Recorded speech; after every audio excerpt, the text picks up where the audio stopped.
Hello, and welcome to day 2 of ITPro Live. I'm Maggie Holland.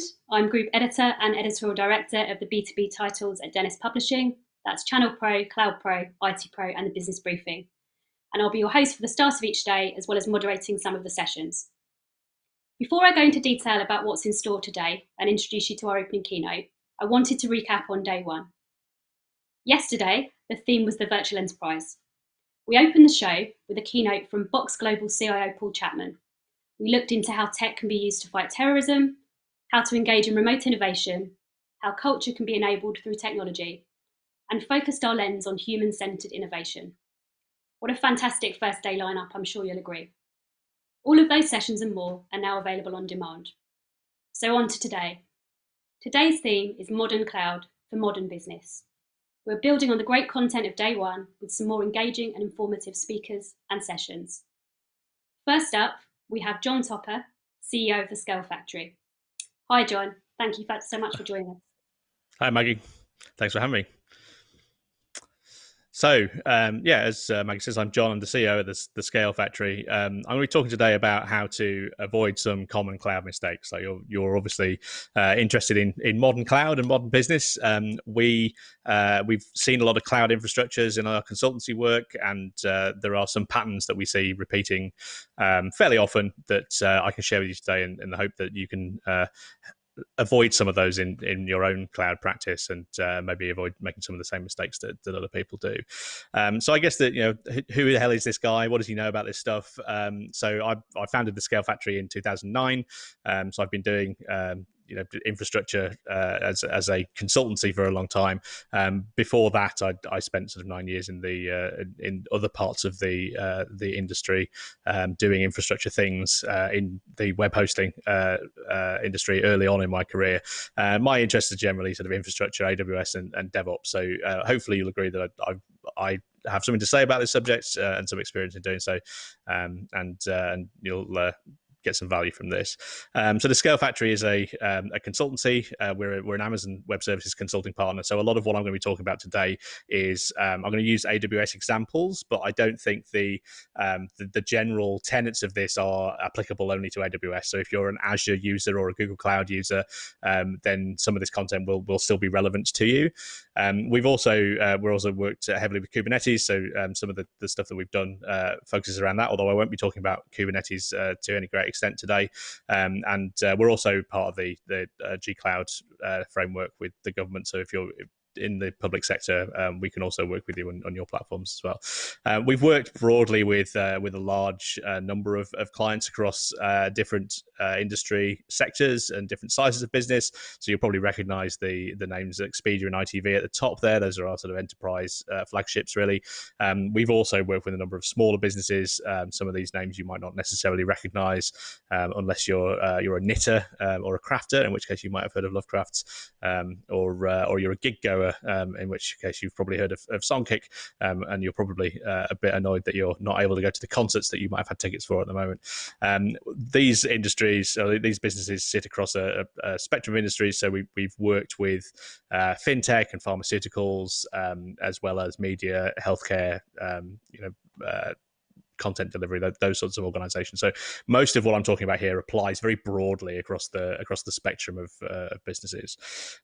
Since 2018, we've had the opportunity to run a formalized review framework from the AWS Well Architected program, and we've run that review framework consistently across. This actually shows almost 180, but this was January when I first wrote this slide. But actually, we've done a load more since then, and this sort of position where we're able to see a lot of different practices is a really unique opportunity for us to understand cloud practice across the industry and sort of see what people are doing. And what we've learned as part of this process, really, the key takeaway and the sort of soundbite that you're going to take away from this conversation that I'm going to keep coming back to is this, and that is that teams are better at building platforms than they are at securing or running them.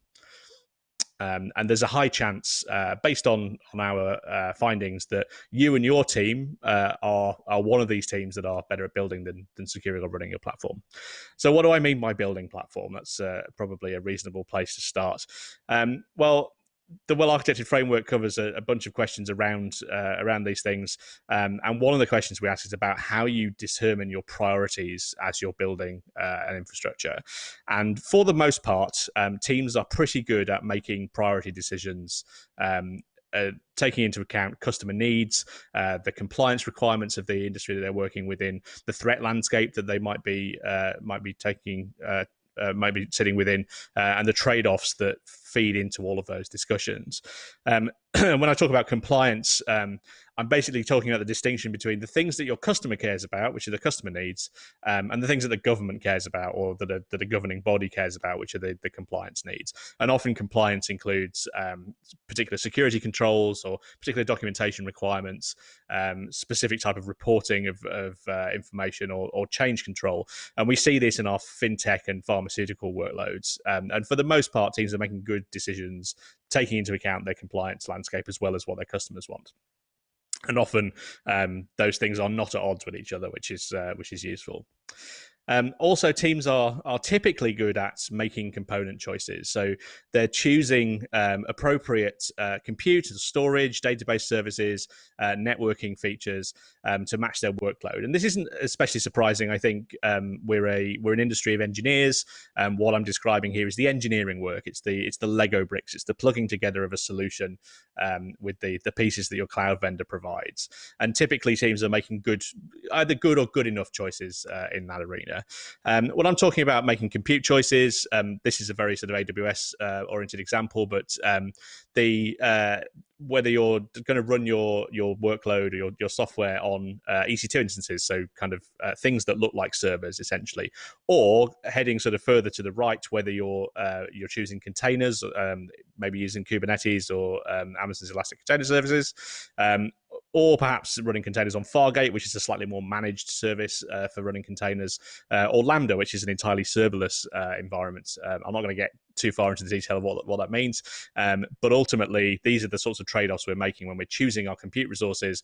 We're thinking in terms of do we need to be do we want to have our own opinions about how these things are run, in which case maybe we need to be using EC2 because that gives us the most flexibility, or are we happy being constrained by the opinions of the cloud vendor, in which case we're going to head in the direction of Lambda, for example.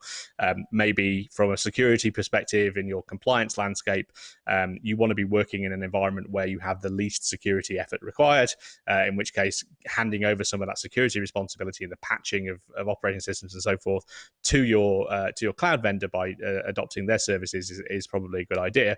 And it may well depend on whether you're building a microservices platform. So if you've made the decision that microservices is the right choice for you, and I definitely have opinions about whether that's true for everybody. Again, I'm not going to get into those today. But if you're running a microservices infrastructure, it might make more sense to lean in the direction of serverless or containers than it does EC2 instances. So these are the sorts of trade-offs we're considering when we're choosing compute resources. And teams in general are doing a reasonable job of this, although we are finding that over time, the things that might be keeping you on EC2 or instances are sort of evaporating, and the other alternatives are maybe a better option today, whereas they might not have been in the past. And so modernization of a workload is sometimes required to unlock those benefits. But generally speaking, teams are making good enough decisions in this area. And when we talk about databases and choosing appropriate databases for the workload, what we're saying is that the nature of the database storage or the database product is well suited to the nature of the data. So if you're dealing with relational data, as most of you probably are, then there are a fleet of different relational choices. So in the above the orange line, there are Amazon products. Below the line are off the shelf kind of things that you might run yourself. So a relational store, you've got options around RDS, MySQL, Postgres, Redshift, and Aurora in the AWS landscape. But not all data is relational in that way. So if you're dealing with graph data that has sort of interconnections in a graph type way, then AWS Neptune or Neo4j might be more appropriate. If you're doing something on the blockchain, blockchain. I also have opinions about that I'm not going to get into. Then AWS have a quantum ledger database. I think that's not quite generally available yet. But there are also Hyperledger Fabric and Ethereum as options, and teams are generally choosing the right choices for their data here as well. Again, not very surprising. These are engineering problems. Engineers are solving them, and so we're making good decisions for the most part. Typically, teams are doing a reasonable job of thinking about availability. So, thinking about how to build things in clusters or how to handle failover, considering auto scaling, which is the addition of resources in a sort of elastic sense when required, such that also if resources go wrong or machines blow up, they're replaced, or if demand goes up, the cluster is increased in size, and you'll see this in businesses like Just Eat, where they have very clear spikes during the day. Like it's dinner time, people are ordering takeaway, so we'll auto scale our infrastructure to the point where we can handle the load that we're expecting, and then scale it back down later, which is good for availability and good for managing cost. And things like placing resources into multiple availability zones to take advantage of the availability characteristics of the cloud. Also, teams are generally doing a reasonable job of that. Less good at things like caching, less good at thinking about asynchronous processing, so putting things on queues and processing them later rather than trying to do it in the requests, and handling sort of pushing back on other systems when there are failures or delays downstream are things that teams are not doing quite as well at. I have some opinions about why that might be that we'll come on to later. But teams, for the most part, thinking okay about this. Teams are also thinking reasonably well about change management. They are very few teams report making changes in an unplanned manner. Although there is an answer to that question that I think maybe 4% of teams we reviewed had said that they were doing that. But typically speaking, teams are working to a plan, even if that plan isn't the right plan. Changes in general, so software changes or infrastructure changes, are for the most part being tested in some fashion, whether that's manual or automated and validated. So that's going on okay, although there's probably not enough automation happening still in 2020. And most teams are using version control, which I think is essentially table stakes for this stuff, really. And it's not uncommon to see teams reviewing each other's code in order to figure out between them whether the changes that are being made are the right changes. And that's teams doing a pretty good job there as well. And we see, broadly speaking, continuous delivery pipelines in use, although we often don't see completely automated traversal through these pipelines. We in about, I think, 50% of the cases, we don't see fully automated delivery into production. Which is not great, and we'll explain why in a second.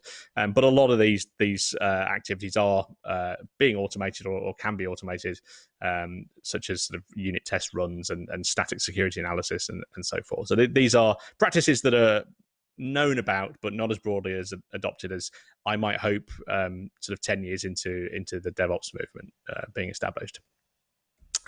Speaking of the DevOps movement more generally, this slide is taken from the State of DevOps report. I think this is the 2009 data.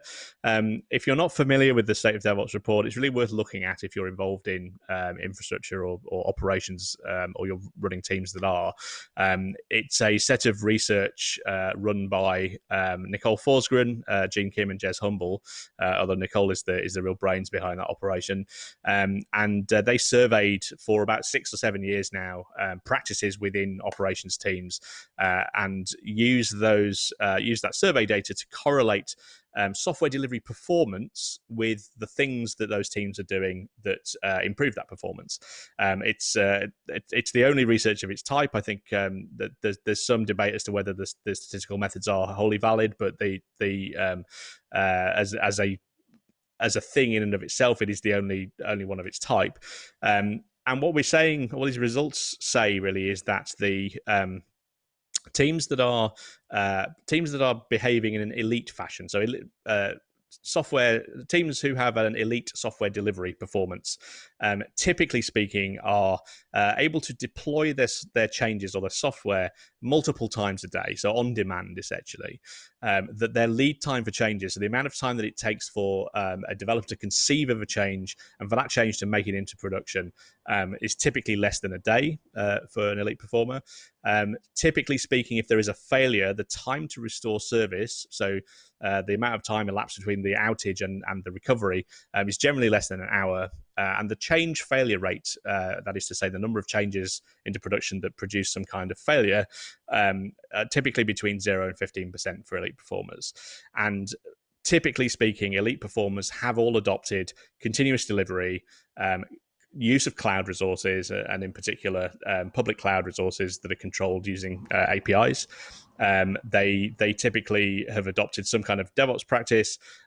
There's a whole number of other similar factors. If you're interested in this, the State of DevOps report is published annually. There's also a book called Accelerate by the same authors, which covers everything in more detail and goes into some detail about how the statistics were put together. So there is research here to show that the types of things we're talking about here in terms of DevOps practice do genuinely improve the software delivery performance of teams. And I think that's worth understanding and probably thinking about whether you are adopting those behaviors in your own teams. So coming back to my initial premise, teams are better at building platforms than they are at securing or running them. We've just talked about how teams are building platforms. Let's look at the things that teams are not doing quite so well at.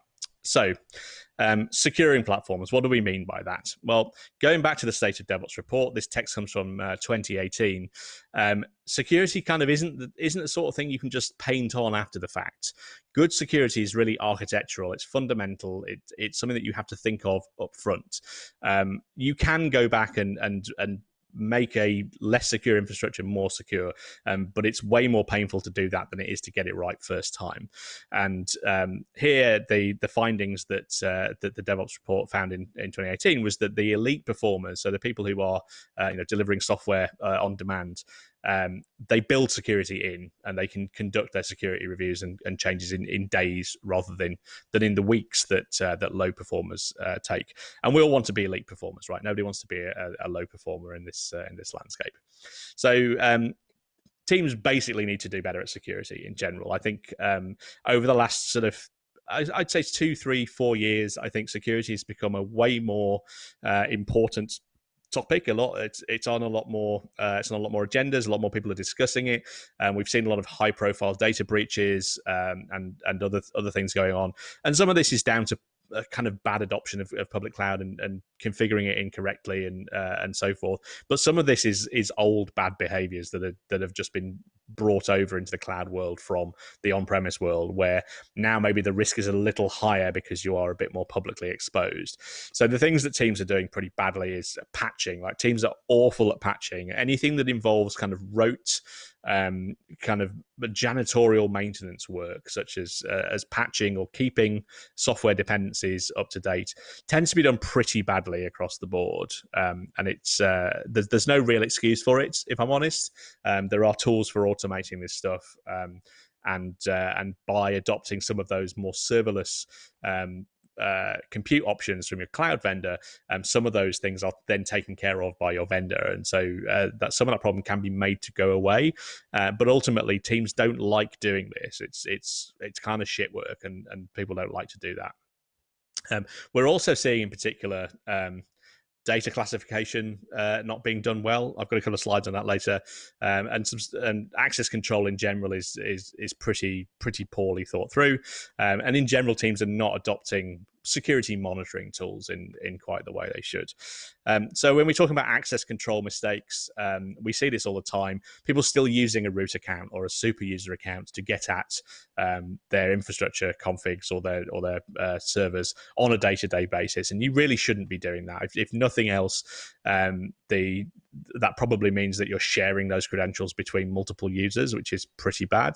And related to that, generally speaking, teams have too much permission over the infrastructure. So almost everybody in a dev team, for example, will have full read-write access to literally everything in staging, production, and so forth, which is generally unnecessary. Like there may be a period of time at the beginning of a project where that sort of makes sense while you figure out what access you need, but in the longer term, you should be constraining access to the least privilege required.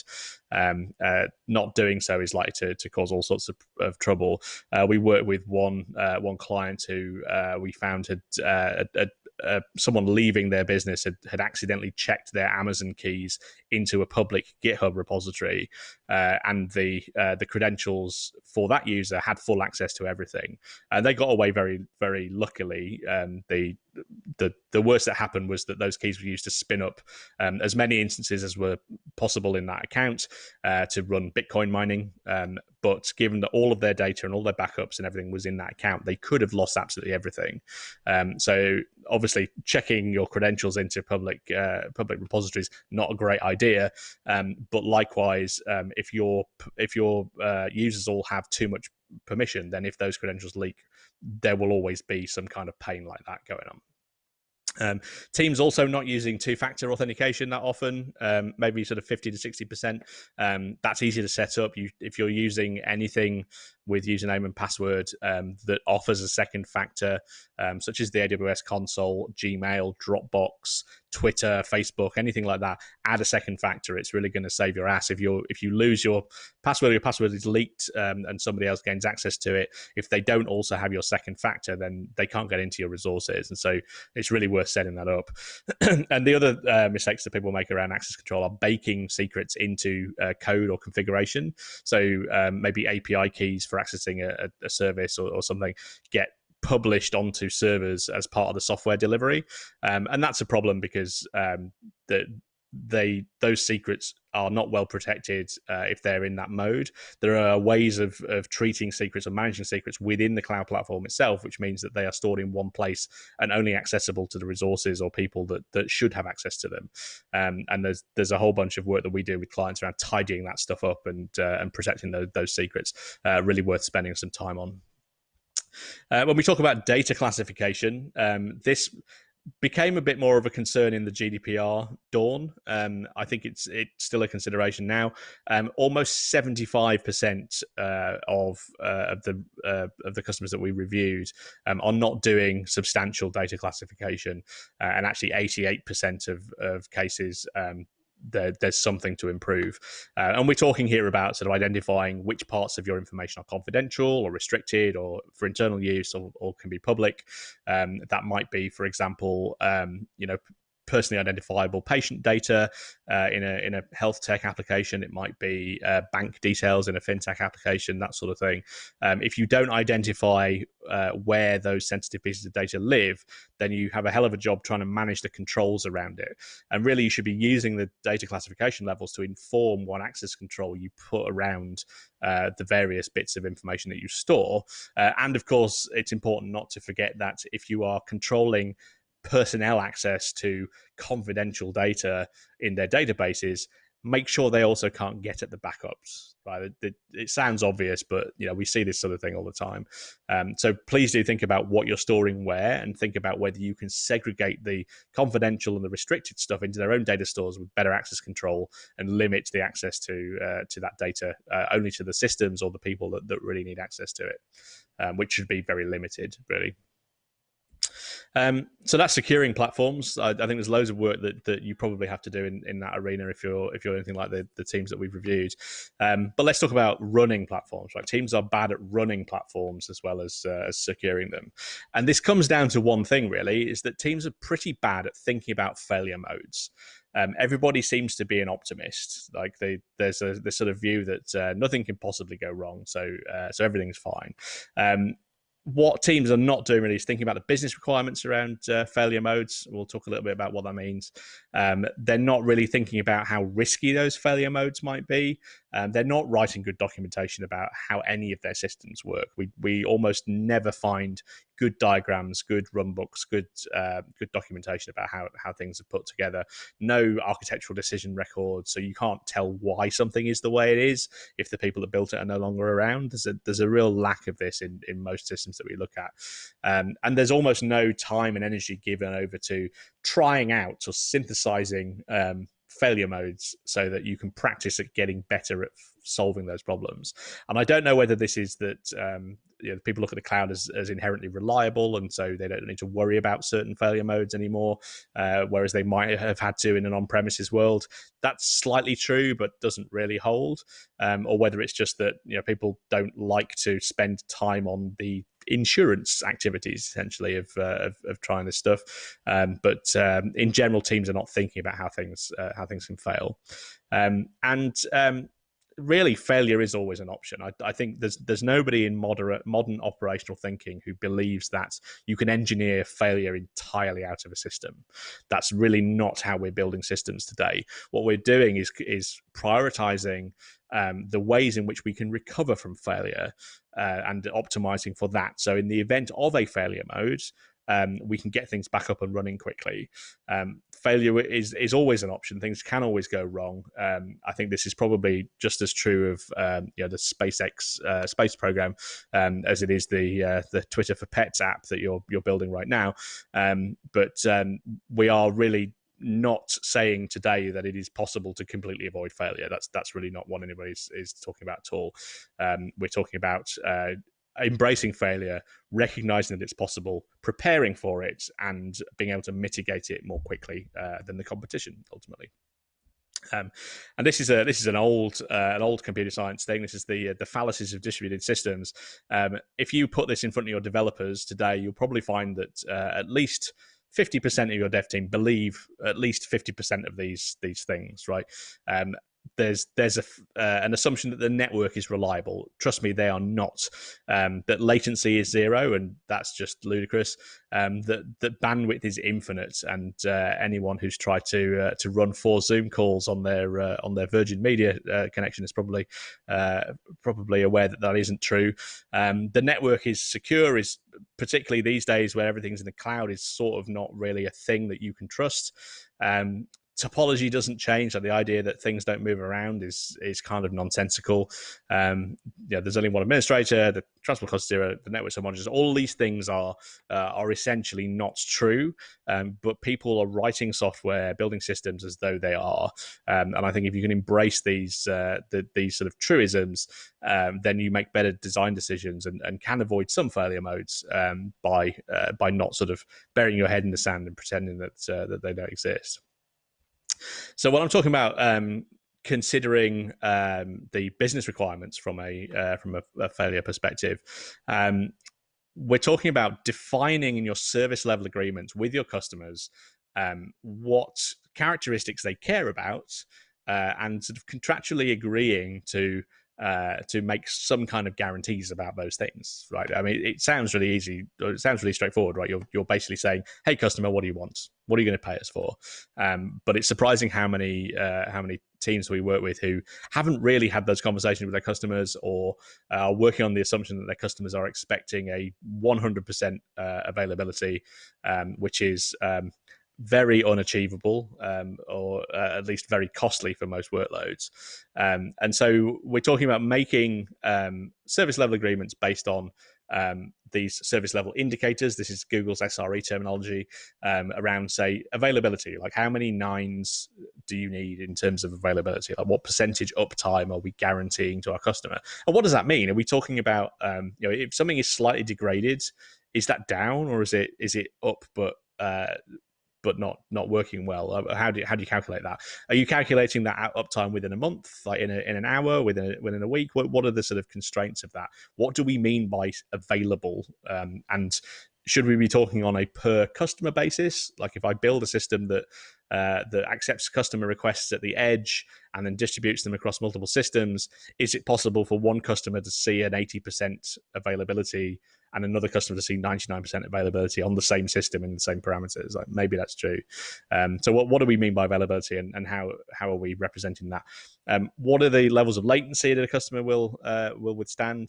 Particularly important if you're providing a service that does things within a transaction flow. So we've got a couple of customers who do things around the fintech world where they might go and check on your credit score on behalf of a person who's giving you a loan, and so there's a latency target that you're trying to reach with those sorts of systems to make sure that you're not dropping people out of their sign up flow and basically causing problems for your customer. How many errors are we prepared to accept? Like, what is the error budget? What is this throughput we're expecting? Can we make particular assertions about how many requests per second can we achieve with the system? And in the event of a failure, if everything falls on its arse, how long are we prepared to, or how long is the customer prepared to wait for it to be back up and running? So what's the recovery time objective? And how much data are you or they prepared to lose in those eventualities? That's a recovery point objective. And all of these different parameters will inform your architecture, but it'll also inform how you monitor and run the platform, or should, and in fact probably isn't for a lot of teams, because they're not really thinking about these numbers as well as they could be. So it's important to plan for failure. If you don't have a failure plan, then every time something goes wrong, you are guessing. And if you're guessing, you'll make life more difficult for yourself. You'll make mistakes. Your failure condition might typically be, I guess we'll pick up the phone and call Brian, where Brian is the sort of the expert go-to for everything, and that's not sustainable. And Brian's going to hate it and probably quit on you. So planning for failure is important. So think about what are the potential failure scenarios for every component, every part of your system. What are the things that could go wrong, right? Understand how your platform will react in those circumstances, and sort of write down in your documentation those things, and then maybe run some game days. So a tabletop exercise where you pretend that a certain failure mode has happened, and you look at how would we deal with that, is a good way of simulating failure, which will teach the team how that failure could be mitigated against, or how to resolve it when it happens. And only then do you think about injecting live actual failure conditions into your running production systems. I think there's a tendency, engineers like to solve things with tools, and there are a couple of tools like the Netflix Chaos Suite, so Chaos Monkey, Chaos Gorilla, and so forth, that will introduce chaos into your environment. If you do only that without having done this sort of hypothetical work ahead of time, all you're actually going to do is cause outages. And really what you want to be doing is building a hypothesis about how your system will react under certain failure conditions, testing those hypotheses in a sort of safe tabletop environment, figuring out how to mitigate them, changing your platform so that they're less likely, and only then adding continuous testing to ensure that the hypothesis still stands over time. Don't go barreling into automated failure testing from day one, because all you will do is piss your customers off. This is an example from a piece of work that we did with a client earlier in the year, who were heading towards a launch of their platform, and expecting to see a lot of traffic. So there was a marketing push involved here, and they were going to see a huge amount of traffic. One of the things we did was to help them scale their platform up and load test it to the point where it was going to be capable of withstanding that traffic. But the other thing we did was to look at the failure modes, and I'm not expecting you to be able to read all of this, but the general premise here is that we've listed down the left every single component that makes up the platform, and enumerated the potential failure conditions of that. So we've got things like cold start delay for Lambda, and we hit a concurrency limit and so forth. Then for each of those circumstances, we've put a likelihood against it, so low, medium, high. We've also put an impact next to it, so low, medium, high. So that allows us to prioritize which of these we're going to deal with first as we head towards launch date. So a high likelihood, high impact risk is something that we want to spend some time on soon, and the low impact, low risk stuff is probably a thing to put on the backlog for later on. We've enumerated how we would observe that thing has happened. So if we're calling out that we might hit a failure condition of reaching the concurrency limit for Lambda execution in a particular AWS availability zone, then we can observe that by monitoring that with CloudWatch and reporting on it. So we can add some observation for these failure conditions so that we know whether they've happened or not. Then for each of those, we've thought about how do we mitigate it. So what can we do to make sure that doesn't happen? And then we've also written runbook actions about how will we mitigate it, how will we deal with that situation if it does happen. So what are the riskiest things? that helps us prioritize what we're going to work on. How do we know that the problem's happened? How do we prevent that problem from happening? And if it does happen, how do we get back to normal? What are the paths from there? And by the time we go live, we've now thought about all this stuff. We've got a stack of documentation that allows us to say, in the event that this thing happens, do these things, which means that as the platform goes live and we start to see problems potentially, we've already thought about how we might solve those, and everybody on the team who's been involved in building that platform and is involved in supporting it has access to that information and can do a good job of solving that. We also consider external dependencies in that as well, just FYI. So some of these systems rely on external APIs, and so we've got contact details for external vendors and so forth, all part of the support story. So yeah, teams bad at monitoring for failure modes. Generally speaking, we're seeing some monitoring happening. That might be sort of real user monitoring in the browser. It might be CloudWatch statistics from cloud components. What we're not seeing is much use of that monitoring data. So the data's been collected. It might sometimes get looked at in graph form when there's an incident, but there's very little in the way of alerting or other sort of preemptive use of that monitoring data. Within about, I think something like 50 to 60% of teams are not really making use of that data as well as they could. And when we're talking about monitoring, we're talking about centralized monitoring of what the user's doing. We're talking about monitoring what the application's doing. So using the RED methodology, which is number of requests, number of errors, duration of requests, and those three characteristics for each component in the system will tell you everything you need to know about how it runs. There's monitoring of the infrastructure components, so the things that Amazon or Google or Azure will give you, and so forth.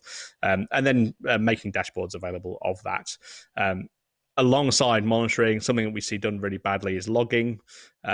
So really, in 2020, your application should be emitting structured log data. So not just reams of text. We're talking about JSON objects full of useful information in a structured form that can be ingested by monitoring and observability tools for analysis. Ideally, you should be adding useful identifiers to each of those monitoring, or each of those log items. So transaction ID or the user ID, and so forth. You want to be making those available as dashboards as well, so that teams, your dev teams, can poke at that information. It should be a sort of a normal behavior for teams who've just released some new changes to go and look at some logs afterwards and see what's going on and what might be different. We don't see enough of that, I don't think.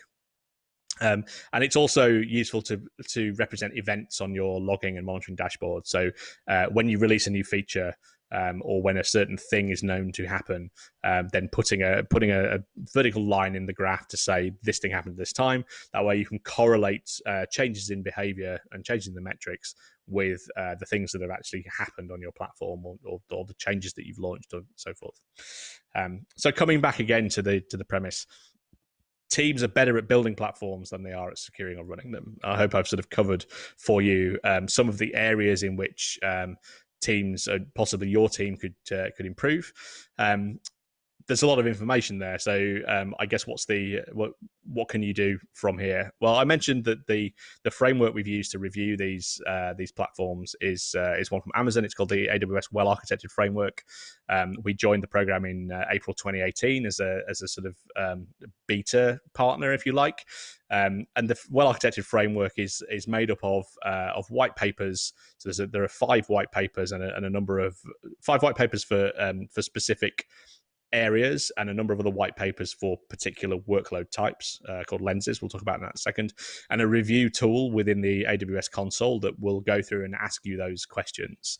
And these are the questions that we've used in a structured fashion to be able to come up with this data that we've derived from those conversations, which means I can say things like 50% of teams are not doing a good job of monitoring stuff.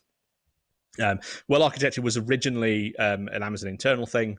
It's a sort of catalog of emergent good practices that the field solutions architects have seen in the wild and sort of shared between themselves as a kind of evolving understanding of how to build good infrastructure on the Amazon cloud. It is, the framework itself is actually platform agnostic. So if you're using Azure or you're using Google, you can run through the questions and you can read the white papers. And although the examples are often AWS centric, the principles are not, and the principles will apply even if you're a Google or a Microsoft user. So don't consider this to be completely alien to you, even if you're not an Amazon user. But statistically, you're probably using AWS because they are the biggest cloud vendor by a serious margin. So the pillars of well architected, which are the areas that we look at in the review, and for which there is a separate white paper each, is operational excellence. So that's the stuff about sort of preempting failure modes and writing documentation and sort of monitoring for things and all that kind of stuff, which is probably the pillar that most teams score badly at. There's security, which considers the things that I've spoken about, plus a load more around detective controls and preventative controls and access control and so forth. There's loads of good stuff in there.